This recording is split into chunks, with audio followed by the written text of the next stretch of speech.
The neighbor came in, checked my house, and convinced me that everything was fine.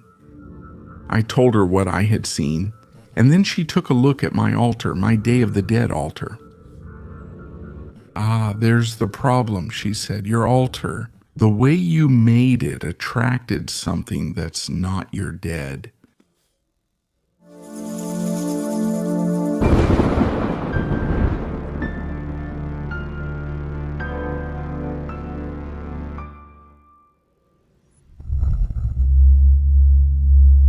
Good evening and welcome to a new Day of the Dead special.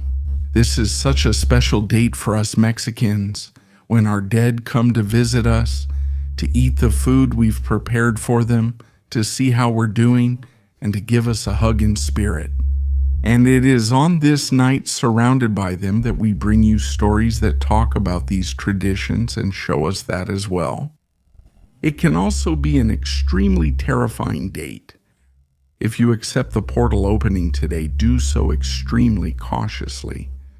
And tonight you'll find out why. Turn off the light and let yourself go. Are you already listening? Night Stories?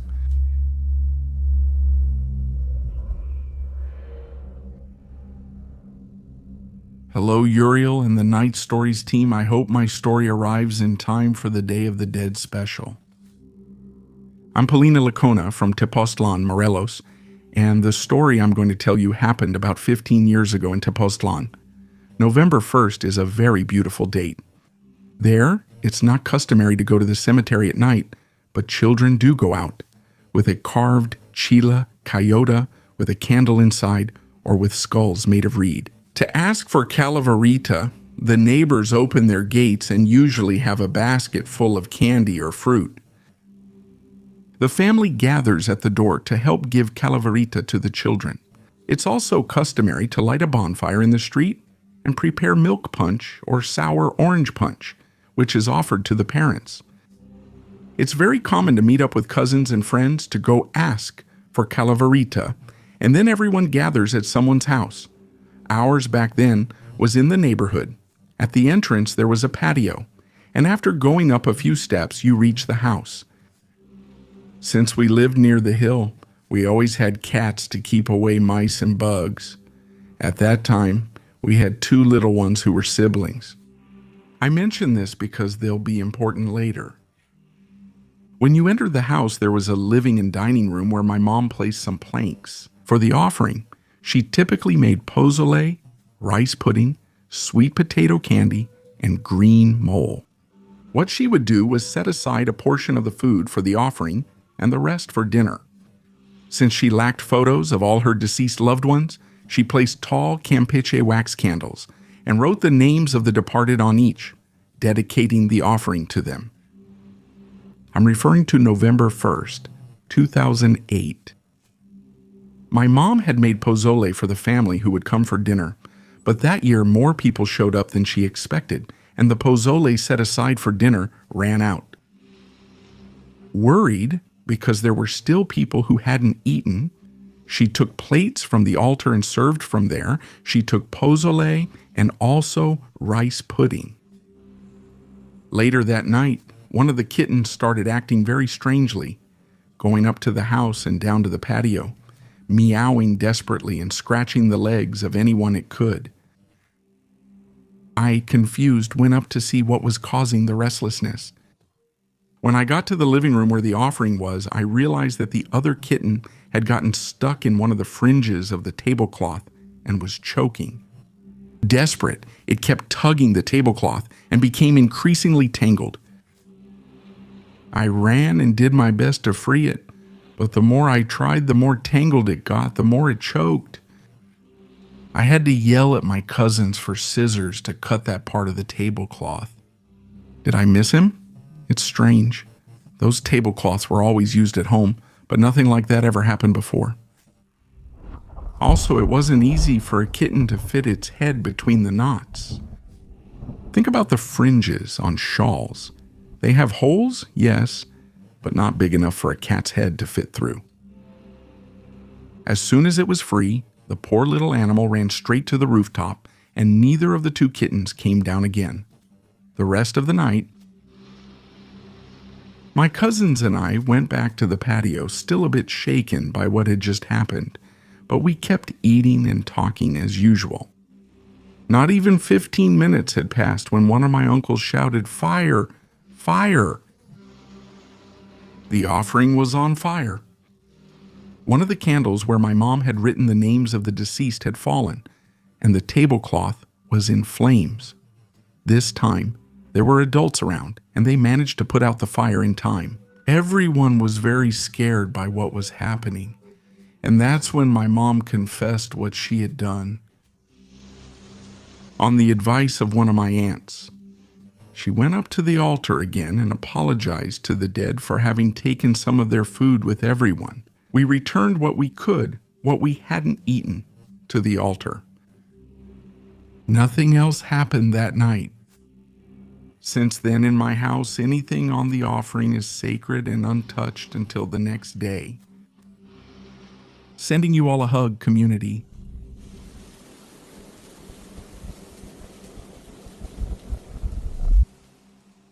My name is Bernardo. I'm 33 years old and I'm a systems engineer. And if you had asked me 5 years ago what I thought about the paranormal, I would have told you I didn't believe in any of that. I was the typical guy who would say, that has an explanation, it's just something normal. It was a shadow, it was a noise from the building. You know, if you're not like that, I'm sure you know someone who is. I'll also tell you something. After what happened to me on the night of the dead in my apartment, I won't say again that everything has an explanation. I used to rent a very nice apartment downtown, although I haven't lived there since this past April. It was in one of those old buildings that had once been a large single house with a central courtyard. Next, they split it into more rooms, so everyone had their own apartment. Wooden floors, old-fashioned doors, very high ceilings, and large windows facing the street. It was a nice place, honestly, very nice, but it was also very noisy and very old, and at night everything sounded louder. I ended up there because it was cheap. At that time, I basically took it as an emergency, when I lost my roommate and my job at the same time, and I stayed there. Most of the tenants had left the place because of the pandemic, and it was half the price.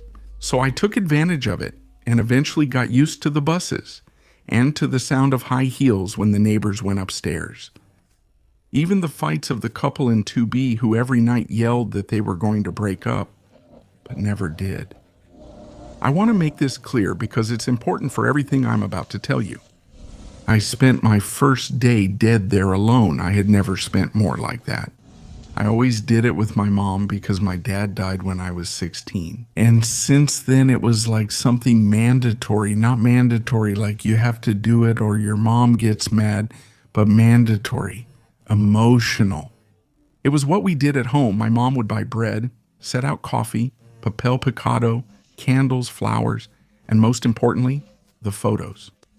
My dad in a frame, the grandparents on each side, and also an uncle I never even met, but who was also remembered, my mom said. But that year was the pandemic, and my mom is high risk. We were all still traumatized at that point. No one wanted to go into anyone else's house. Everything was cleaned with alcohol. Everything was disinfected. And leaving food at the door was already like visiting. That's why I told him it was better if I didn't go and that I'd call him by video. As I said, that was my first day as a dead man. Just because of that, I wasn't thinking about making an altar or anything for myself, honestly. It was just another Monday, that's all. But when the afternoon came, I started to feel strange, not exactly sad, but kind of empty. I guess anyone who spent their first important date alone will understand me. That kind of silence you don't like, and I said, well, I'm going to put something up, even if it's just symbolic. I didn't think much about it. It wasn't about tradition or respect or anything like that. It was more automatic than anything, like when you do something because you've seen it your whole life and you just repeat it. I took the small table from the living room, set it against the wall, covered it with a clean napkin, and added a small candle. I went to the kitchen, poured some coffee, and reheated leftover quesadillas from the night before. I added the sweet bread I bought earlier and put everything there. But this is the important part. I didn't put any photos. I had photos of my dad and my grandparents, but only on my phone. At the time, I swear I didn't think it was necessary. I said, well, they know who they are. And it was just that silly, that simple. It was like, for you guys. And that's it. But I really didn't think that anyone would actually come to visit me. And another thing that might also be important is that I didn't put any flowers either. I hadn't bought any marigolds or anything because it wasn't even planned. Like I told you, it was something improvised, without the color, without the smell, just the food, the drink, and the little candle lit. That was all. That night I went to bed late because I stayed on the computer. Everything was remote work. And during the pandemic, we worked more at night than during the day. I had that awful schedule of staying up until 2 or 3 in the morning. And that time I went to bed around 2:30. I didn't close my bedroom door. I never did. It was one of the perks of living alone. And here's where it gets weird. What? I started to dream. And at first the dream didn't seem like a nightmare. It was like when you're half asleep, but you can still hear the street in the distance. In my dream, I could see the living room, looking at the big window that faced the street. And there was something outside the window, not pressed against the glass, but a little behind, like standing on the sidewalk, looking up at me from below. Something black, not black, more like skin-colored. Not black like when you see a person, but you only see the silhouette and nothing else. But you could tell it was someone tall, kind of hunched over, like leaning forward. And in my dream, I felt the thing was looking inside, not at me, but at the altar.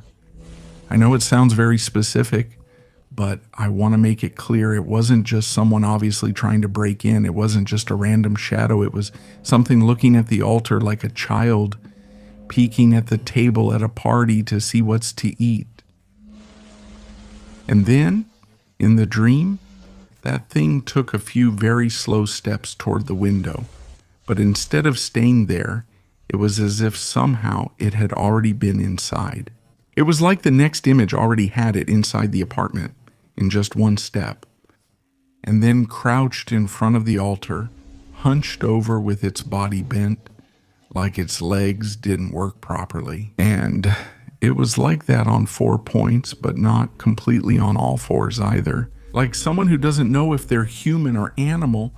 That strange posture is what I remember most.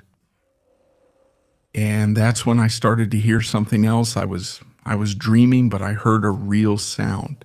Like something wet, something eating, not chewing like a normal person, but like when a dog puts its face in the bowl and you just hear the slurp, slurp, slurp.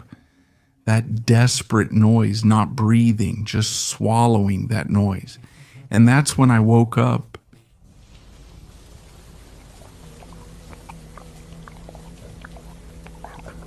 I didn't open my eyes right away. It was like when you wake up and you still don't know where you are, but I kept hearing the sound, and at that moment my brain made the connection. That noise wasn't in my dream. That noise had entered it. That noise was in the living room. I lay still for a few seconds and heard it clearly. It was someone gulping, not eating normally, gulping as if they were really hungry, as if they hadn't eaten in days and someone had left a plate on the floor for them. The first thing I thought, and this is very logical in an old building downtown, was that someone had broken in, and I got angry. I wasn't scared. I got angry because I thought it was someone from the building who had come in to steal food. I know it was me because it was during the pandemic. We were already worried anyone could bring the virus. I didn't even want to approach someone I didn't know. My room was almost dark. Only a little bit of orange light from the street came in through the hallway window. That light from the old street lamps outside. I didn't turn on the bedroom light because I thought if I turned it on, I'd scare him. He'd run away and maybe even jump at me. And I'm not a fighter. I wasn't going to fight anyone. At 3 in the morning, what I did was get up slowly and walk toward my bedroom door. And here I really felt fear. Not a fear of ghosts, but physical fear. When I grabbed the handle, my hand shook and I wondered, if someone is out there, what would I do? What am I supposed to do if they're carrying a knife or blade? But I was already there and the noise kept swallowing, like an animal. I opened my bedroom door very slowly, just enough to peek half my body out, and I stood there, still inside, without stepping into the hallway. I didn't turn on any lights, I just let the light from outside come in through the big window in the living room, and I saw it. I know what I saw.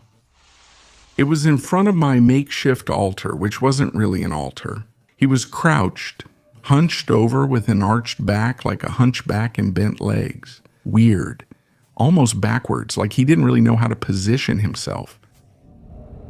He had his hands on the low table and was putting food in his mouth, not grabbing it with his fingers and bringing it to his mouth, but shoving it in, almost smearing the quesadillas on his face. And I say face, but the truth is I can't really say that what I saw had a normal face. I saw the shape of his head, one ear hanging, and the skin. Yes, I remember it. The skin looked bad, like scraps, like meat that's no longer attached properly, like when you see boiled chicken and it starts to come apart in fibers. Sorry for the image, but it's the closest match. You could clearly hear that he was breathing through his mouth like a sick person, an ugly, wheezing breath. And every so often, he made a low sound. Like a grunt of annoyance, not of threat, more like desperation. I was frozen there. Yeah, I got scared, really scared. But it wasn't a normal person, and it wasn't an animal either. There was no way it could be. Literally, sitting in front of the table, it put its hands on top of it in a human-like way. That's what scared me the most. The almost human posture. And then without me making any noise, that thing stopped eating, stayed still as if it realized I was watching it, and very, very slowly lifted its head. I don't know how to explain it to you. The eyes had no shine. They didn't look like normal eyes with pupils or reflections. They were completely white, like milk, like cataracts, but open for a moment, staring straight at me. That's when I did make a noise. The air came out of me like an a small one, but it was heard throughout the whole apartment. And as soon as that was heard, it stood up suddenly, but in a way that's not normal, right? Like when you push up from your knees for support. It wasn't like a jump, like a jerk, as if its body didn't weigh anything, and it moved. And when I say it moved, I don't mean it ran toward me. It moved toward the hallway to the kitchen, as if it knew exactly where the exit of the apartment was, but at the same time it seemed like it wasn't walking properly. It was kind of going sideways, like dragging a foot as if something was hanging from it.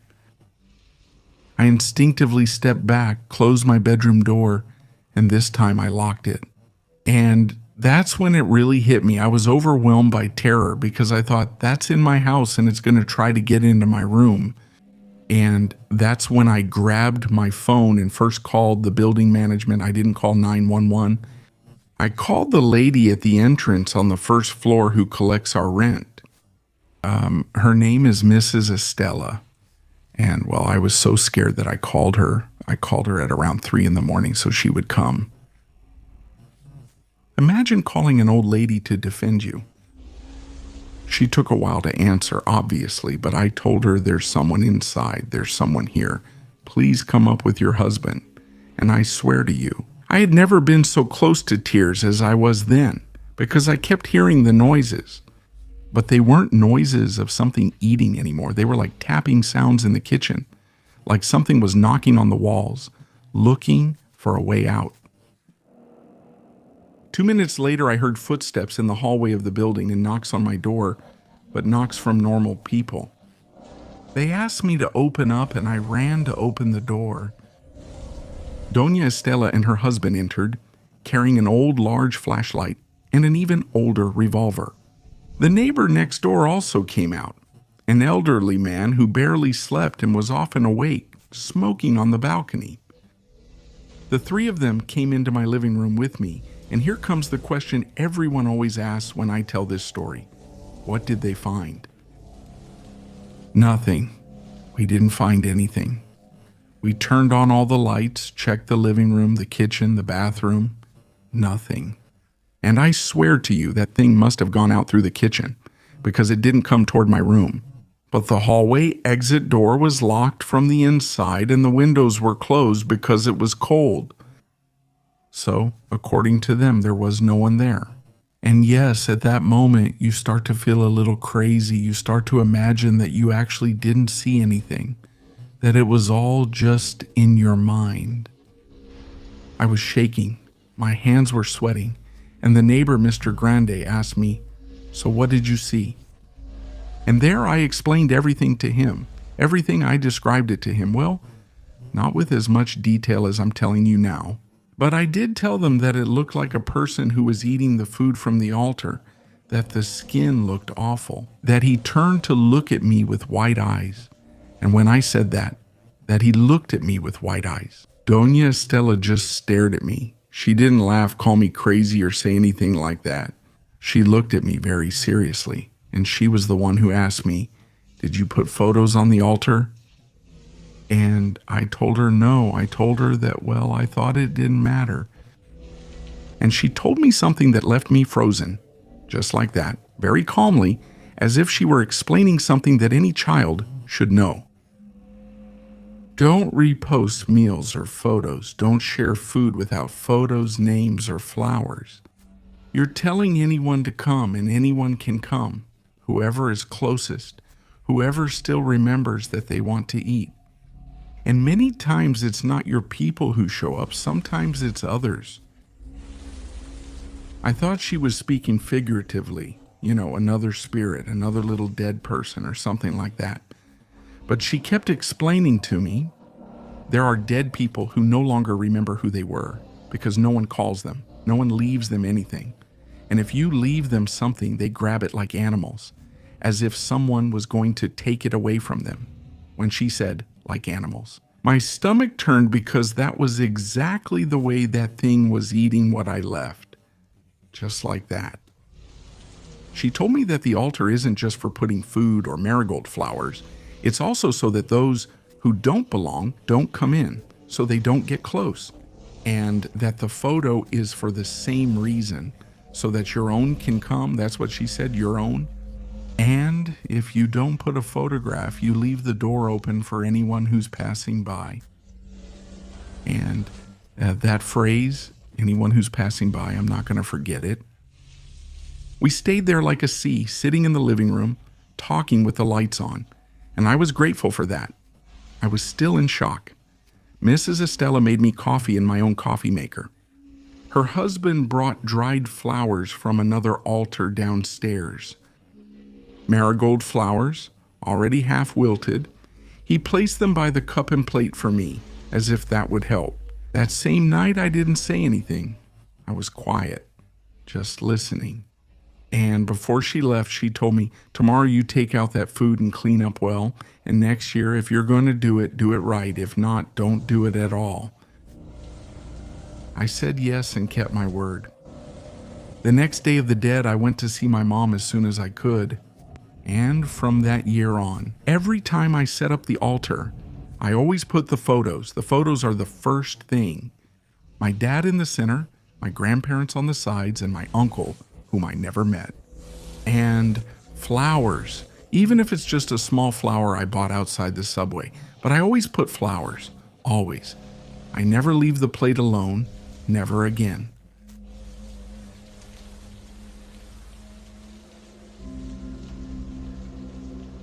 Thank you for making it to this point in the episode. If you have, it's time to make sure you're subscribed, that you're a member of the community, and that you never miss out. A new Night Stories episode. Before we continue with the second half of this Day of the Dead special, I want to remind you, my book is now available in Chile and Spain.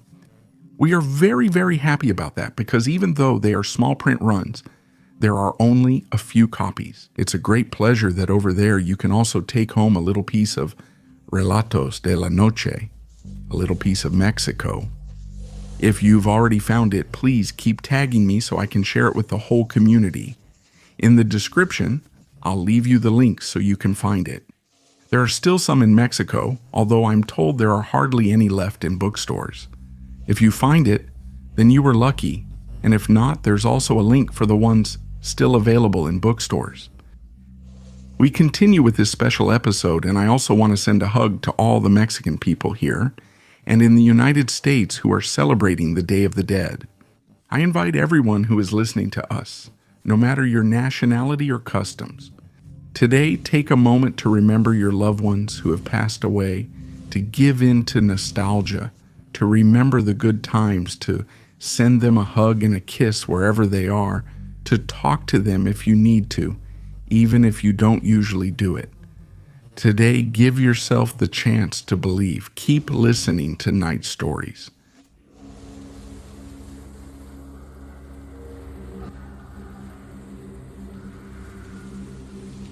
Hi community, I'm Fernanda F. For a long time I've wanted to share some stories with you because I don't know what it is about my family, but we've had quite a few encounters with the paranormal. Although this particular story isn't ours, I decided to leave out the names in case the real people involved ever hear it. Someday I'll share the things that have happened to us, but for now, I hope you enjoy this story. About 20 years ago, at a Day of the Dead gathering my brother had with his English class group, they organized a bonfire to tell stories. Everyone shared their experiences, but there was one in particular. A young woman who seemed very nervous when she spoke. She was with her brother. She told them, "I don't know if you'll believe us, but we're telling this because we were advised not to keep it inside." That's how her story began. It happened to the whole family, the parents and the two children. Everything happened in Zapotitlan, Tláhuac, a small town that still preserves many traditions. One of them is the Resurrection Mass, or Midnight Mass, which takes place during Holy Week, at midnight right when the glory opens. The Mass ended around 1 in the morning. The family carried with them a bottle of holy water that the priest had given them, and they hurried home. The journey was short. They just went through Market Street, walked a few blocks, and took Tláhuac Avenue. It wouldn't take them more than 10 minutes. But as they got onto the avenue, they saw a little girl walking alone along the edge. Long straight hair and a short white dress. The mother grew concerned when she saw a taxi stand with several men just meters away and told her husband, "Look, the girl is alone. Maybe her parents don't know she left, I don't know, but she's heading straight for the taxi stand," he replied. "We should take her home. Otherwise, I won't be at ease." "Come on, turn around, my love." The dad turned around as fast as he could. Only a few seconds had passed and the girl was already much farther away. They caught up with her, stopped in front of her, and the girl stopped walking. "Sweetie, it's too late for you to be out alone. Where do you live?" asked the mom. The girl, head lowered, pointed toward the Market Street. "Come on, daughter, get in, we'll take you," she said. Since they approached, the family's little dog started barking nonstop, very desperately, as if he was scared, and at the same time ready to attack. The kids in the back opened the door for the girl to get in, and the daughter had to hold the dog because he kept trying to lunge at the girl. During the ride, the girl didn't say a single word when they asked her where to go. She just raised her hand to point, making a murmur, as if asking them to keep going. 5 minutes went by, and the mom was still upset and nervous, especially because of the dog's barking. She said, "Come here, honey, because this dog is going to bite you. I don't know what's wrong. He's not usually like this." The dad pulled over so the girl could move to the front seat. The mom shifted over to make room for her, and the dog still wouldn't calm down.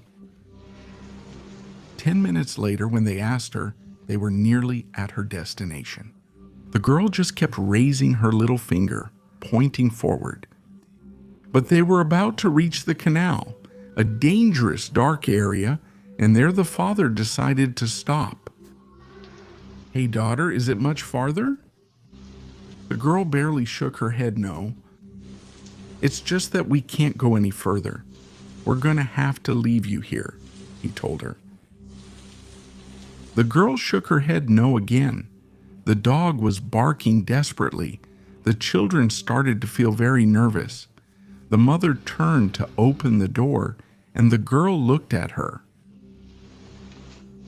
There, when she uncovered her face, she saw what she described as a gray face with black, dull eyes, dry skin, as if she were dead, as if they were carrying a corpse with them. The car was filled with screams. The dog lunged at her, and the girl didn't move. The mother grabbed the bottle of holy water and sprayed it at her, and it was at that moment that the girl, laughing, got out of the car. Juan turned and sped up. The girl was gone and no longer visible in the rearview mirror. Only distant barking dogs could be heard. The trip back, which normally took 10 minutes, they did in 5. Crying, screaming, praying with the parents, trying to calm the children, even though they themselves were scared to death like never before. When they got home, they almost bathed in holy water, prayed together, and all slept in the same bed, even the dog. The family spent months without sleeping well, with the same fear on their faces, when they remembered what happened to them. Sometime later, when they felt safe sharing the story, as recommended by the psychologist they all saw together, an acquaintance told them that about 30 years ago, a girl was traveling in a van with her grandfather. They dropped her off in the fast lane, and when the door opened, she jumped out and a truck ran over her, killing her instantly. It's a well-known case among the neighbors and old-timers in the area, because many people saw her there, on the road. All the hours it took them to go pick her up, all the hours Grandpa cried next to her body. The family believes it's the same girl they saw on the road, although few people have actually seen her. Many say that when you pass near the sports field where they saw her, the swings move by themselves, even when there's not the slightest wind.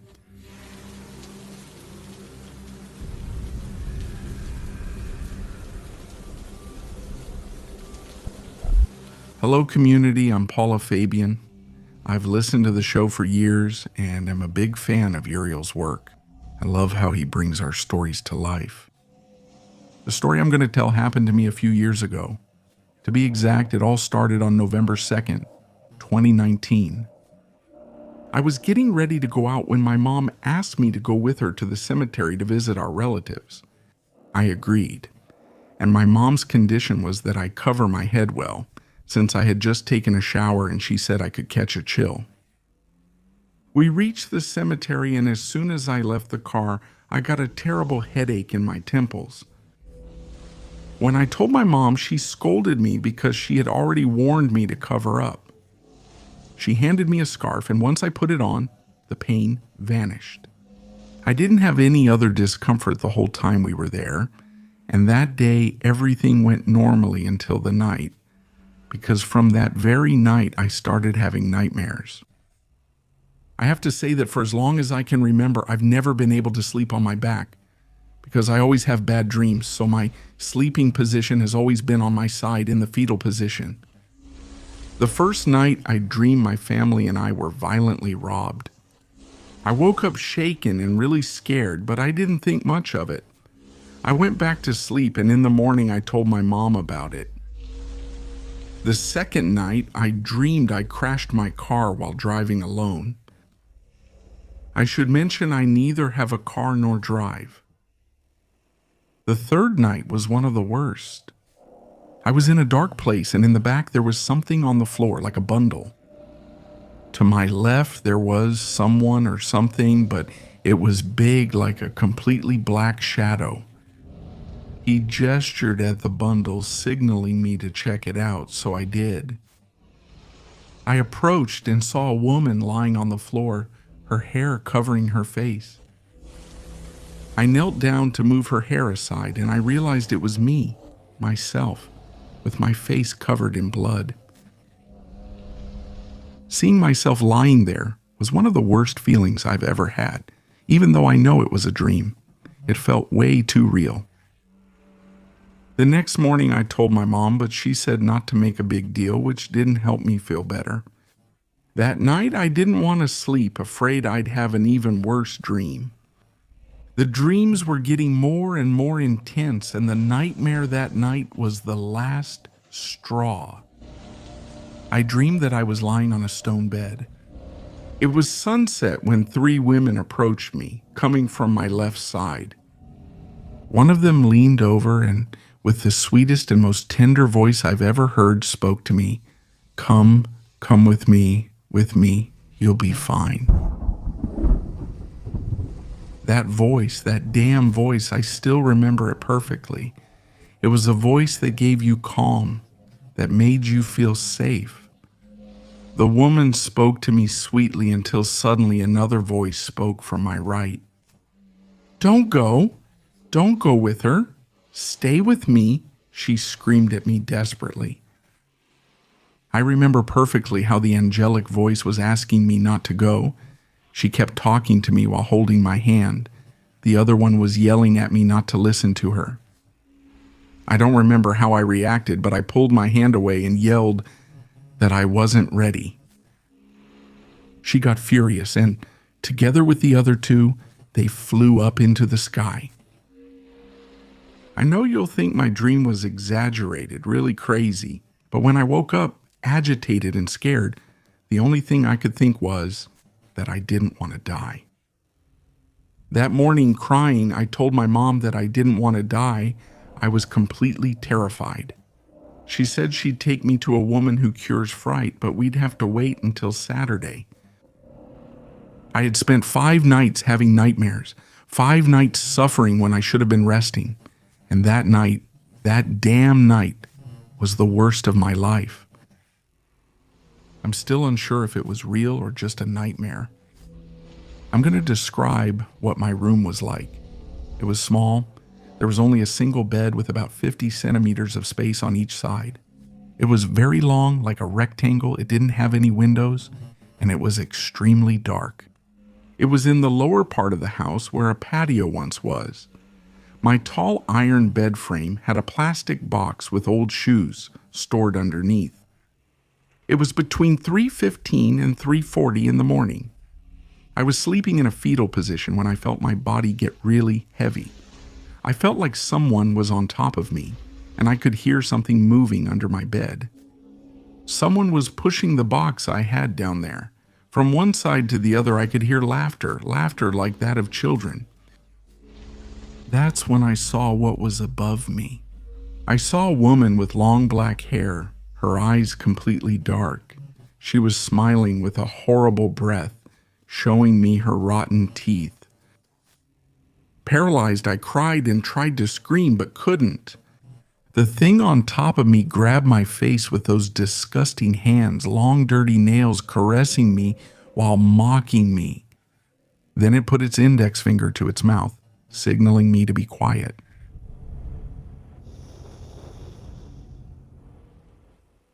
It was the only thing I could hear while whatever was under the bed kept moving the box.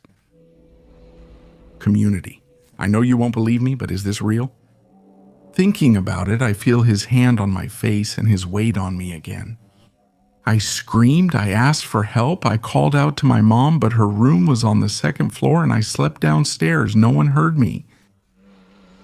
When I was finally able to move, I felt very sleepy. I couldn't open my eyes, and when I closed them, she was still there. That woman kept appearing in my dreams, but in the end, I was able to sleep. The next morning, I told my mom everything. Maybe she still didn't believe me, but I begged her to help me. That day, a cousin came to visit the house. When we were all in the dining room, she stayed in the living room taking pictures of herself. In one of them, something appeared that chilled us to the bone. You could clearly see a girl behind her, not a silhouette, not a transparent figure, a girl that no one knew who she was or what she was doing there. There was no girl in the house at that time, and only then did my mom believe me. The next day, she took me to the recommended lady. There, I told her everything, starting from our visit to the cemetery. She told me that something had attached itself to me, something that wasn't good at all, something that was stealing my energy and causing nightmares. When she saw my cousin's photo, she insisted we had to get the entity out of the house, saying it was too strong and wouldn't stop until it took me. The lady gave me a series of baths with herbs and prayers, which I'm going to write down. You can leave them out if you want, Uriel, to avoid giving instructions people might follow without knowing their purpose. Only then did my nightmares slowly end. The first few nights I still had bad dreams. I even had one more paralysis, but at least that woman, that entity, was no longer there. I've had more paranormal experiences since then, but none as intense as when I accidentally brought something back from the cemetery on the Day of the Dead. Thank you very much for reading me.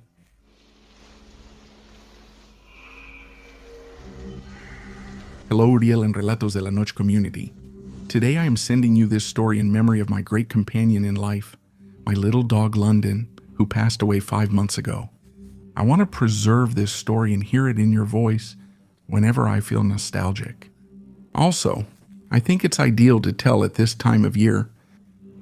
Now that London is gone, I can tell you he never barked at night, no matter how much the other dogs were making noise outside. Once she got into bed, she would sleep. But on a November 2nd, that was different. It happened in Oaxaca. I loved the Day of the Dead and felt inspired. While there, I set up my altar, not expecting what would happen next. It all began as a dream. I lived in a small place when this happened. The room had a window made of frosted glass like those blocks used in skylights. The window faced the kitchen, which was next to the dining room, followed by the living room. I set up the offering in the living room.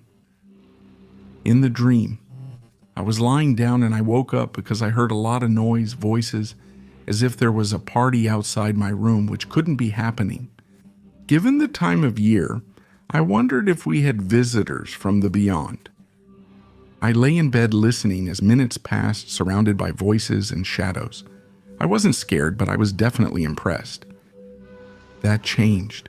When someone came through the door, it was no longer someone with a human shape. It was a long shadow, as if it was wearing a robe, standing right in front of the door. In front of me, as if intrigued. At that moment, I did feel afraid, but I stayed still without moving, just watching. Suddenly, the shadow walked toward the bed. I remember perfectly that in the dream, my little dog was lying at the level of my knees.